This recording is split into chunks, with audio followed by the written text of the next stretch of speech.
నమస్కారం ఘంటారావానికి స్వాగతం. ముందుగా ప్రధాన అంశాలు. సిజేఐ హోదాలో తొలిసారి సొంతూరు వస్తున్న జస్టిస్ రమణ ఘన స్వాగతం పలికేందుకు పొన్నవరంలో భారీ ఏర్పాట్లు.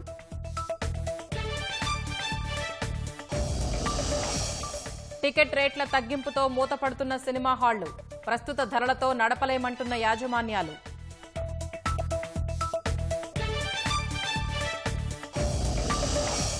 జనవరి కోట శ్రీవారి ప్రత్యేక దర్శన టికెట్లు విడుదల.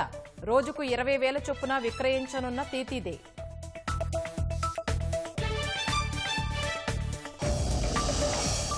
మత స్వేచ్ఛ పరిరక్షణ బిల్లుకు కర్ణాటక శాసనసభ ఆమోదం. మార్పిళ్లకు ఒత్తిడి చేసే 5 నుంచి 10 ఏళ్ల శిక్ష.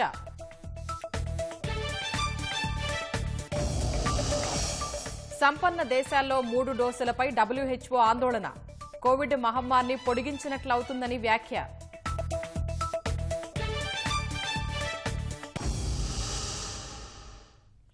నేటి నుంచి రాష్ట్రంలో సీజేఐ జస్టిస్ ఎన్వీ రమణ పర్యటన 3 రోజుల పాటు సాగనుంది. సీజేఐ హోదాలో తొలిసారి సొంతూరు రానున్న జస్టిస్ ఎన్వీ రమణకు స్వాగతం పలికేందుకు భారీ ఏర్పాట్లు చేశారు. అక్కడి నుంచి మరింత సమాచారాన్ని మా ప్రతినిధి జయప్రకాష్ ప్రత్యక్ష ప్రసారం ద్వారా అందిస్తారు.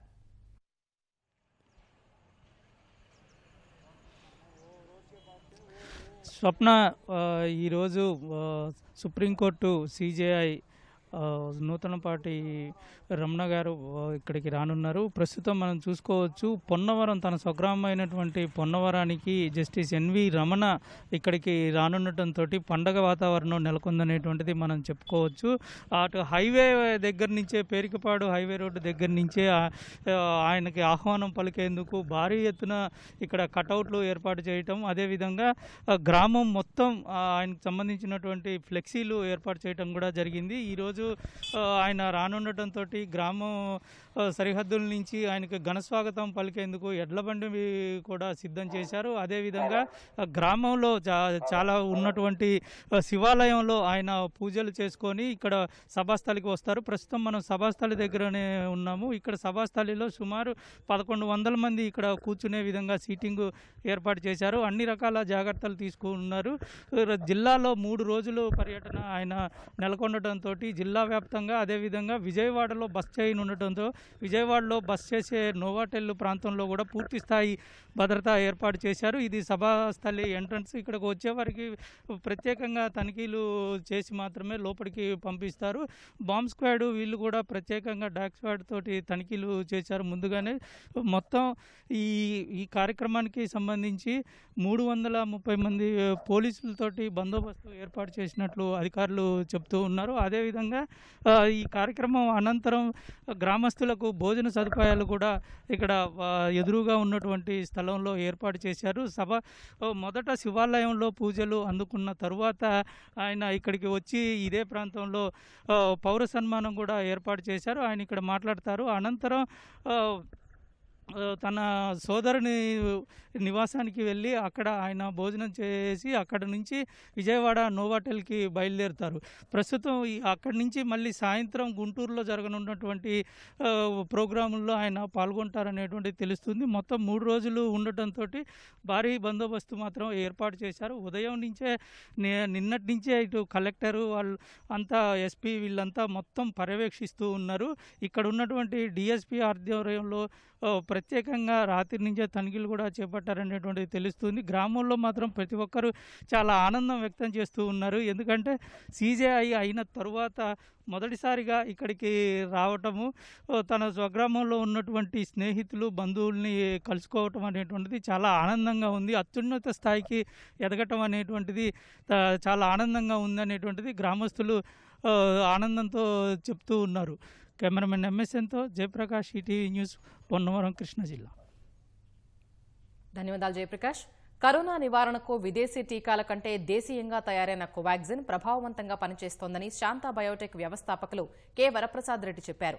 కరోనా వైరస్ జన్యు పరిణామ క్రమాన్ని నాశనం చేసేలా కోవాక్సిన్ తయారైందని, అందుకే ఆస్ట్రాజెనికా వంటి విదేశీ వ్యాక్సిన్ల కంటే మెరుగైన ఫలితాలు సాధించిందని తెలిపారు. దేశీయంగా వ్యాక్సిన్ తయారైన ప్రజలకు అందించడంలో ప్రభుత్వాలు సరైన ప్రణాళికతో వ్యవహరించలేదని ఆయన అభిప్రాయపడ్డారు. కోవిడ్ 3వ వేవ్ పేరిట ప్రజల్ని అనవసర గందరగోళానికి గురి చేయొద్దన్నారు. చూడండి, మీకు ఆశ్చర్యపోతారు. ఆస్ట్రాజెనకా వ్యాక్సిన్ కోవిషీల్డ్ వచ్చింది, దాంతో సమానంగా కోవాక్సిన్ వచ్చింది, అది భారతీయ వ్యాక్సిన్. రెండూ సమానంగానే అమ్ముడుపోతున్నాయి. ఇప్పుడు అందరూ చాలామంది కోవాక్సిన్ కావాలి అని అడుగుతున్నారు. ఎందుకనంటే దానికి సంపూర్ణమైనటువంటి జెనోమ్ సీక్వెన్స్ ఉంది. దానివల్ల రక్షణ ఎక్కువ అన్నటువంటి అభిప్రాయం సైంటిస్టులో ఉంది. నేను చెప్పే గాలి మాట కాదు, అది సైంటిస్టులు చెప్పే మాటే. అది కిల్డ్ వ్యాక్సిన్ అంటారు. అంటే దాని కంప్లీట్ ఫిజికల్ అంత జన్యుక్రమం అంతా మొత్తం అంతా ఉంది. దాన్ని ఇన్యాక్టివేట్ చేసి వ్యాక్సిన్లు పెట్టారు. మిగతా వ్యాక్సిన్లు దాంట్లో ఎక్కడైతే స్పైక్స్ ఉన్నాయో వాటి మాత్రం అడ్రస్ చేస్తూ పెట్టారు. ఆ కారణంగా వేరియంట్ వచ్చినప్పుడు, వేరే దగ్గర స్పైక్ వచ్చినప్పుడు ఆ వ్యాక్సిన్ పనిచేయవు. అలాంటి వాటికి ఆస్కారం లేకుండా మొత్తం జన్యుక్రమంతో పెట్టినటువంటి కోవాక్సిన్ మన భారతీయ వ్యాక్సినే మోర్ ఎఫెక్టివ్ అన్నటువంటి నిర్ధారణకి సైంటిఫిక్ కమ్యూనిటీ వచ్చింది. అది ఒక శుభసూచకం. మన వ్యాక్సిన్ మంచిది అని తేలింది. ఇట్లాంటి ప్రోత్సాహకాలు ముందుగా కానీ ప్రారంభించుంటే ప్రభుత్వం ఈ పాటికి మన దేశంలో అందరికీ 3 డోసులు అయిపోయి ఉండేది. ఇతర దేశాలు కూడా మనం ఎగుమతి చేసి ఉండేవాళ్ళం. కొంత అలసత్వం వచ్చింది కాబట్టి ఒక 6 నెలలు 7 నెలలు టైం పోగొట్టారు. ఉద్యోగ సంఘాలకు ప్రభుత్వానికి మధ్య జరుగుతున్న చర్చలు, ఇతర పరిణామాలపై ఇరు జేఏసీలతో కూడిన స్ట్రగుల్ కమిటీ సమావేశమై వివిధ అంశాలను చర్చించింది. పీఆర్సీ అమలు, డీఏ బకాయిలు, సీపీఎస్ రద్దు, ఒప్పంద ఉద్యోగుల క్రమబద్దీకరణ వంటి అంశాలపై ప్రభుత్వం చేసిన పలు రకాల ప్రకటనలు, పలు దఫాల వాయిదాలపై తీవ్ర అసంతృప్తి వ్యక్తం చేసింది. ఉద్యోగులు దాచుకున్న సొమ్ము చెల్లించకపోగా బకాయిలు 1600 నుంచి 2000 కోట్లకు పెరగడంపై ఆందోళన వ్యక్తం చేసింది. ఉద్యోగులకు సంబంధించిన అంశాల్లో ప్రభుత్వం కాలయాపన చేస్తోందని వివిధ ఉద్యోగ సంఘాల ప్రతినిధులు అభిప్రాయం వ్యక్తం చేశారు. తిరిగి ఉద్యమ కార్యాచరణ రూపొందించుకోవాల్సిన అవసరం ఉందన్నారు. పీఆర్సీపై వారం రోజుల్లో స్పష్టత ఇస్తానని సీఎస్ హామీ ఇవ్వడంతో ప్రభుత్వానికి సమయం ఇచ్చి చూద్దామని జేఏసీల నేతలు స్పష్టం చేశారు. వచ్చే నెల 3వ తేదీన ఉద్యమ కార్యాచరణ రూపొందించుకోవడానికి రాష్ట్ర స్థాయి సమావేశం ఏర్పాటు చేయాలని నిర్ణయం తీసుకున్నారు.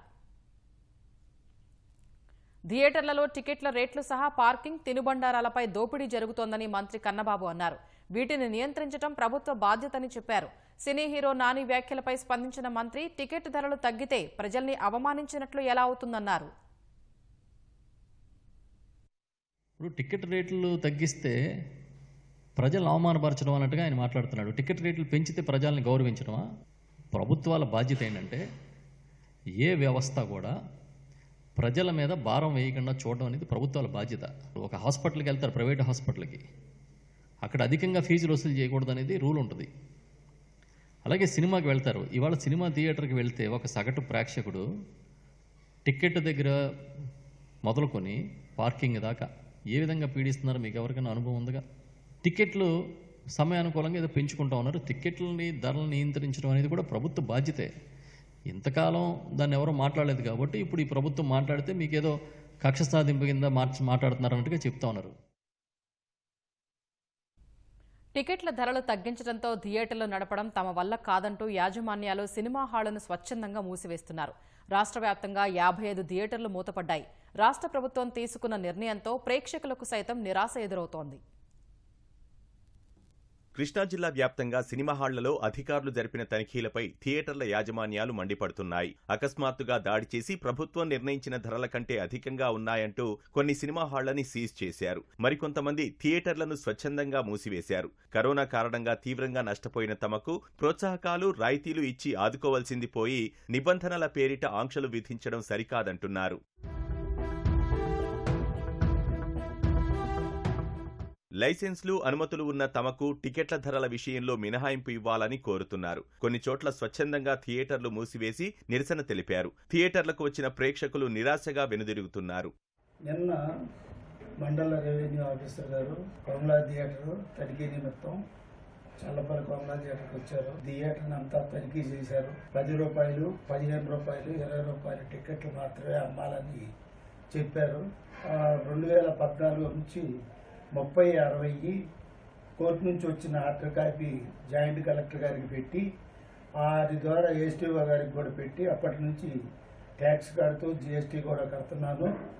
మరి లైసెన్సులు అన్నీ 31/12/2023 వరకు కరోనాకు మరి ఈ ఉన్నా కూడా అన్ని లైసెన్సులు ఉన్నా కూడా ఇవాళ ఉన్న పరిస్థితుల్లో కరోనా వచ్చి విపరీతమైన నష్టపోయాము. నష్టపోయినా కూడా మరి థియేటర్ రన్ చేస్తా మరి 10, 20, 15 కంటే మేము రన్ చేయలేమని స్వచ్ఛందంగా మూసేశాను. కరోనా కారణంగా నష్టపోయిన సినిమా హాళ్లపై ప్రభుత్వం రాయితీలు ప్రకటించాలని థియేటర్ల యాజమాన్యాలు కోరుతున్నాయి. ఆ దారులు గమ్యం చేరడానిక నరకానికి షార్ట్ కట్టా అన్నట్లు ఉంటాయి. 360 డిగ్రీల కోణంలో తల ఎటువైపు తిప్పినా అక్కడ ఓ గుంత సాక్షాత్కారమవుతుంది. పులి మీద స్వారీ అనే సామెత వినడమే తప్ప మొదటిసారి దాన్ని మించిన కష్టాన్ని రాష్ట్ర ప్రజలు అనుభవిస్తున్నారు. 2 ఏళ్లుగా సరైన మరమ్మతులు లేక దీనావస్థలో ఉన్న రహదారులపై ఈనాడు ఈటీవీ ప్రత్యేక కథనం.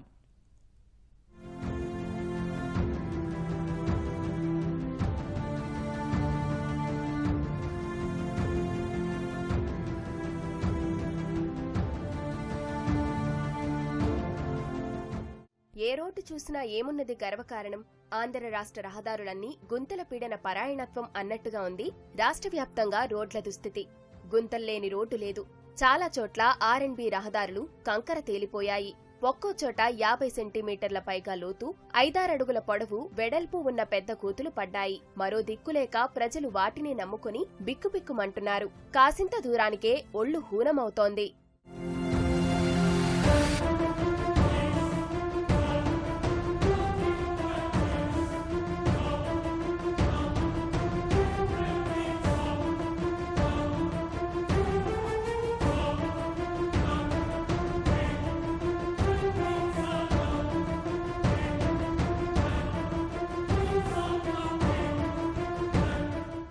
రాష్ట్రంలో కొన్ని చోట్ల రోడ్లు ప్రమాదాలకు నెలవుగా మారాయి. కొందరు ప్రాణాలే కోల్పోగా మరికొందరు తీవ్రమైన గాయాలతో ఆస్పత్రుల పాలవుతున్నారు. తరచూ ప్రయాణించేవారు నడుం నొప్పులతో బాధపడుతున్నారు.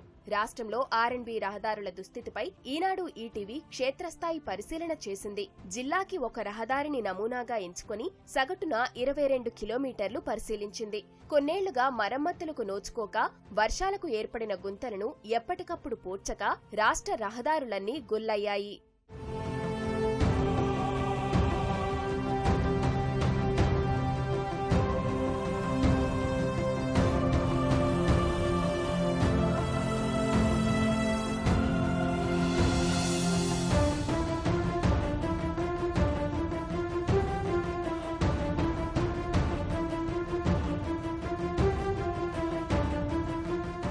తూర్పుగోదావరి జిల్లా జి పెదపూడి నుంచి పొదలాడ వరకు 20 కిలోమీటర్ల మార్గంలో 3 నుంచి 4 అడుగుల పొడవు, వెడల్పుతో గోతులు పడ్డాయి. దాదాపు 30 అడుగు లోతున్న గోతులే 34 ఉండటం వాహనదారుల అవస్థలకు అద్దం పడుతోంది.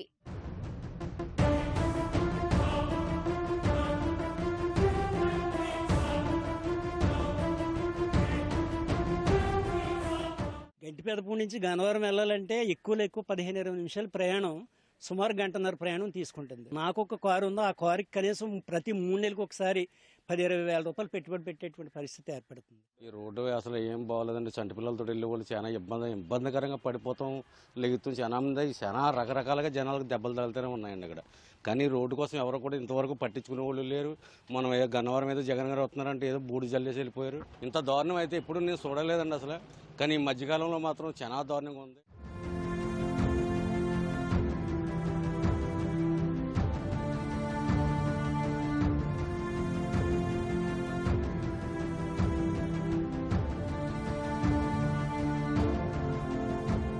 చాలా మెయింటెనెన్స్ విపరీతంగా, సస్పెన్సర్ పిన్లు కానీ, టైర్లు కానీ, ఇంజిన్ మొత్తం సెకండ్ థర్డ్లోనే వెళ్ళవలసిన వల్ల ఆయిల్ కూడా ఎక్కువ కాలిపోతుంది. దీనివల్ల రోజు 200 నుంచి 300 రూపాయలు ఆదాయం తగ్గుతుంది. ఎంత చండాలంగా ఉన్నాయండి రోడ్లు. అవతలోడు లారీ వెళ్తాయి ఎదురా, అవి దుమ్ము వచ్చి కొంట్లో పడిపోద్ది. పడిపోయి ఏ కాళ్ళలో పడిపోయినా ఏ చీరలో పడిపోయినా పర్లేదు ప్రభుత్వానికి. ఎందుకంటే అలా ఏసీ వాళ్ళు శుభ్రంగా తిరుగుతారు. సో వాళ్ళకి ఎటువంటి బాధలు అనిపించవు.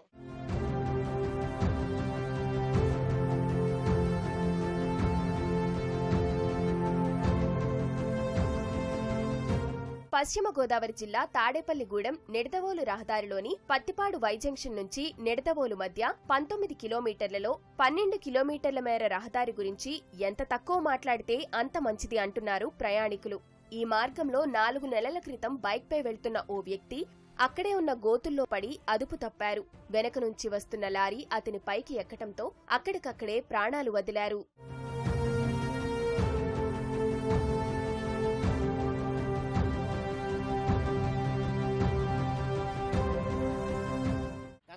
జగన్ గారు ఎక్కిన 2 సంవత్సరాల నుంచి కూడా భీమవరం పంగ నుంచి కూడా ఒక్క రోడ్డు బాగోలేదండి. ఏమంటే మేము 10 సంవత్సరాలు బతికే డ్రైవర్లు మాకు ఇప్పటికీ నడవలేడిపోయి గోతుల్లో పడి నాశనం అయిపోతున్నాం. రోడ్లలోనూ చేపల రైలు మేపుకొచ్చండి, అంత పరిస్థితి అయిపోయింది. ఏమన్నా పాస్గా డబ్బులు ఎందుకండి, సాయిబులు డబ్బులు ఎందుకండి, ఇటువంటి డబ్బులన్నీ జిబ్బుతున్నారు చెప్ప, రోడ్డు మీద ఎక్కడ జిమ్మట్లా.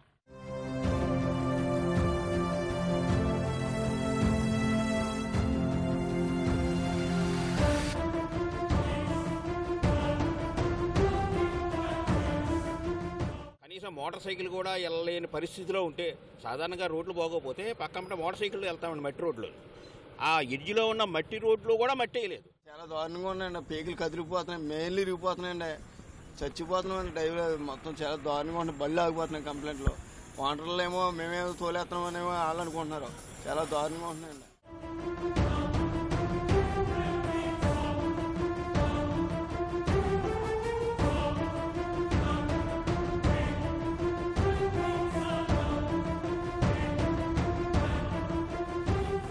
గుంటూరు జిల్లాలో గుంటూరు పల్నాడు, గుంటూరు కొండమోడు, సత్తెనపల్లి కొండమోడు రోడ్లు నరకానికి నకళ్లుగా మారాయి.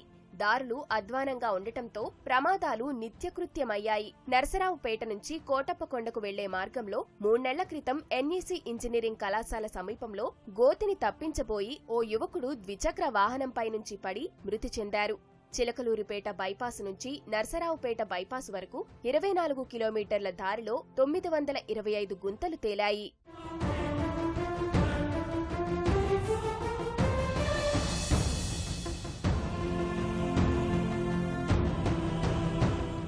గుంటలు కనపడలేండి, నైట్లో పగలు కనపడతాయి.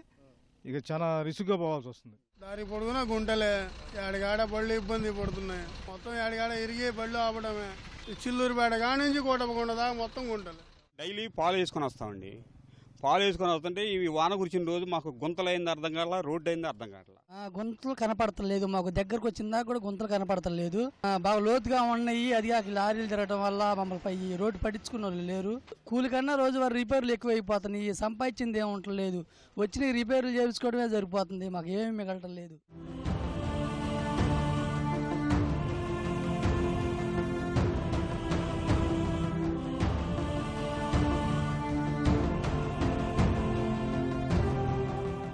ప్రకాశం జిల్లా టంగుటూరు పొదిలి మార్గంలో టంగుటూరు నుంచి కొండపి మధ్య 22 కిలోమీటర్లను ఈనాడు ఈటీవీ పరిశీలించగా 971 గుంతలు తేలాయి. ప్రయాణమంటేనే వాహనదారులు హడలుతున్నారు.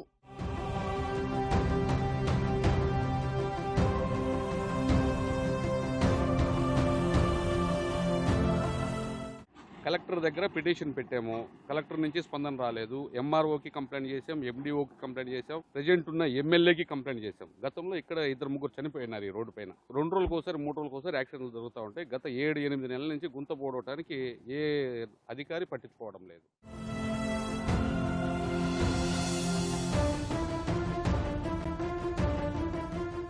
నెల్లూరు జిల్లా బుచ్చిరెడ్డిపాళెం నుంచి దగదర్తి మధ్య 20 కిలోమీటర్ల దారిలో దాదాపు 10 కిలోమీటర్ల మేర రోడ్డుకు ఇరువైపులా పూర్తిగా కొట్టుకుపోయింది.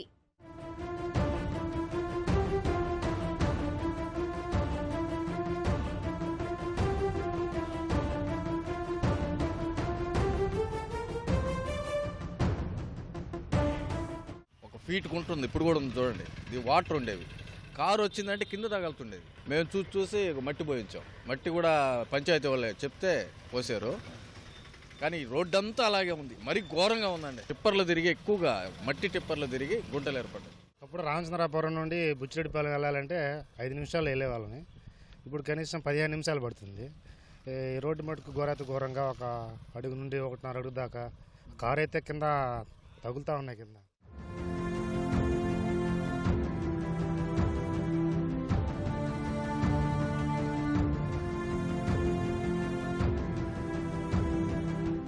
రాష్ట్ర వ్యాప్తంగా 8,286 కిలోమీటర్ల మేర ఆర్ఎండ్బీ రహదారుల పునరుద్ధరణకు నిర్ణయించి ప్రభుత్వం టెండర్లు పిలిచింది. సకాలంలో బిల్లులు చెల్లించరేమోనన్న భయంతో చాలా చోట్ల గుత్తేదారులు ముందుకు రావట్లేదు. మొత్తం మీద 1147 పనులు ఉండగా కేవలం 400 టెండర్లే ఖరారయ్యాయి. వీటిలో కొందరు ఒప్పందాలకు వెనకాడుతుండగా మరికొందరు చేసుకున్నా పనులు మొదలు పెట్టలేదు. నిరుటి వర్షాలకు దెబ్బతిన్న రహదారుల మరమ్మతులకు సంబంధించి గుత్తేదారులకు ఈ మార్చిలోనే 400 కోట్లు చెల్లించాల్సి ఉంది. అవి ఇంకా రాకపోవడంతో ఈసారి తాత్కాలిక పనులకైనా వారు ససేమీరా అంటున్నారు. చివరకు ప్రభుత్వం ఇటీవలే దఫాలుగా 300 కోట్ల వరకు బకాయిలు చెల్లించింది. మిగతా చెల్లింపు ప్రక్రియ కొనసాగుతోంది.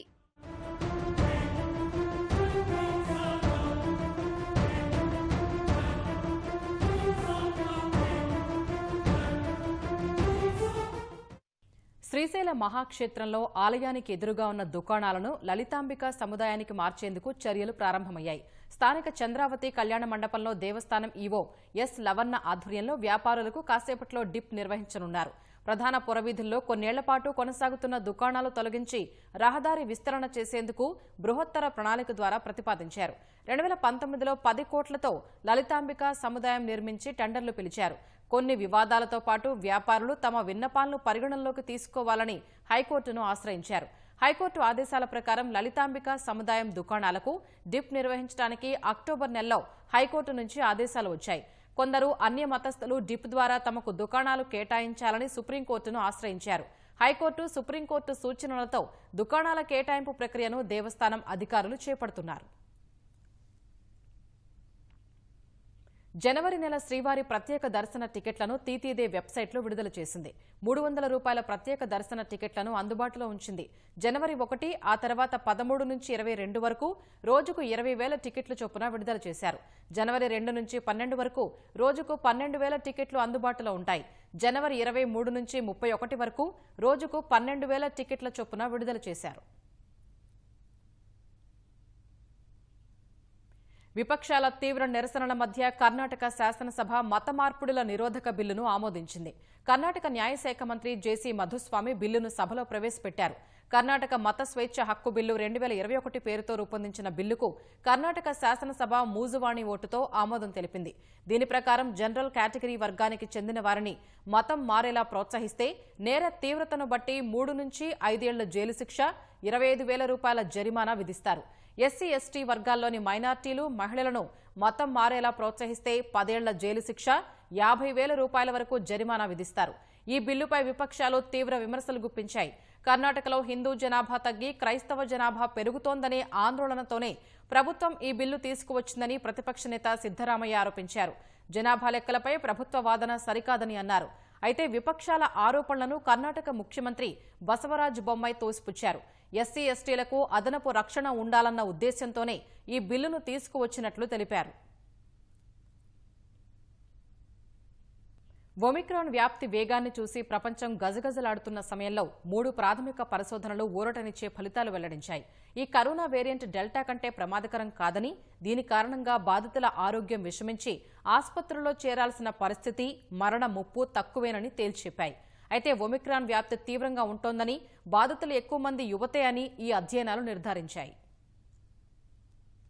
దక్షిణాఫ్రికాలో తొలిసారి వెలుగు చూసిన ఒమిక్రాన్ అనూహ్య వేగంతో ప్రపంచ దేశాలకు వ్యాపిస్తూ ఆందోళనను పెంచుతోంది. కోవిడ్ వ్యాక్సిన్ 2 డోసులు తీసుకున్న వారికి సోకుతూ భయాందోళనలు సృష్టిస్తోంది. ఈ నేపథ్యంలో ఒమిక్రాన్ వేరియంట్పై 3 అధ్యయనాల్లో ఊరటనిచ్చే ఫలితాలు వెలువడ్డాయి. డెల్టాతో పోలిస్తే ఒమిక్రాన్ బాధితులు ఆసుపత్రులకు వెళ్లాల్సిన అవసరం 15 నుంచి 20%, ఆసుపత్రుల్లో చేరాల్సిన అవసరం 40 నుంచి 45% తక్కువని లండన్ ఇంపీరియల్ కళాశాల శాస్త్రవేత్తలు తెలిపారు. కానీ ఒమిక్రాన్ వ్యాప్తి చాలా వేగంగా ఉంటుందని, బూస్టర్ డోస్ తీసుకుంటే ఈ వేరియంట్ నుంచి మంచి రక్షణ లభిస్తుందని సూచించారు. కరోనా మునుపటి వేరియంట్ల కారణంగా 16% మంది ఆసుపత్రుల పాలైతే ఒమిక్రాన్ కారణంగా కేవలం 6% మందే ఆసుపత్రి పాలవుతున్నారని దక్షిణాఫ్రికాలోని విట్వాటర్ స్టాండ్ విశ్వవిద్యాలయ పరిశోధకులు తెలిపారు. శాతాల్లో చూస్తే ఒమిక్రాన్ వల్ల తీవ్ర అనారోగ్యానికి గురయ్యే అవకాశం చాలా తక్కువని ఈ అధ్యయనంలో వెల్లడైంది. డెల్టాతో పోలిస్తే ఒమిక్రాన్ కారణంగా ఆసుపత్రుల పాలయ్యే వారి సంఖ్య 3 2 తక్కువగా ఉంటోందని యూనివర్సిటీ ఆఫ్ ఎడిన్బరో పరిశోధకులు తెలిపారు. డెల్టా కారణంగా 20% మంది ఆసుపత్రుల్లో చేరితే ఒమిక్రాన్ కారణంగా 4% మంది వరకు ఉంటున్నారని స్కాట్లాండ్ పరిశోధకులు వెల్లడించారు.